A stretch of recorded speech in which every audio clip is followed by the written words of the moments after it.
follow through ang grupong to. Maambun na. Naalala ko nung tumakbo ko nung malakas yung ulan. Ang saya nun.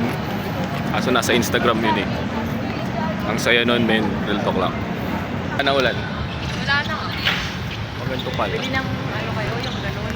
Kaya ang tayo kung ano. Wala ano. Ano ba yun? DJI? DJI Pocket. Panggap tayo. Panggap tayo. Halika na. Kaya mo yan. Panggap na tayo. Halika na. Papabulit si Papa. Kabuli si papa mo. Kapag ko ka lang magtitan. Pwede. Tara. Kaya mo yan. Baduy. Suga ko eh. Hi guys! Dito kami sa sports center. Umuulan na. Mga kasikat kasi sila. Pwede naman kasi mag ano nang umuulan eh. Kumuha ba? May laman yun. Naka-zipper lang. Pwede mag jogging ng umuulan. Kaso wawa yung spot.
Zumba. Zumba Lords.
Walang po pag mag-take na po ako ng oil. Okay, thank you. Hi guys. After jogging. Panggap na naman sila. Panggap na naman sila guys. Nag-jogging sila, nag-zumba, tapos kakain sila ng marami. Dynamite, ano lang ako appetizer? Cheese logs. Ito yung cheese logs. Yeah. French fries na ito. Kain kami sa ng masaya-masaya. So guys, we're done eating. Tawa ko na. Tawa ko na. Wow. Ito na naman, mapapeke na naman tayo yung puting kotse niya. Ayun na naman, nung makakabasa naman ako ibang kotse. Eh, isa pa oh. Lin, nakala ko ito lang. Pag malapit lang sa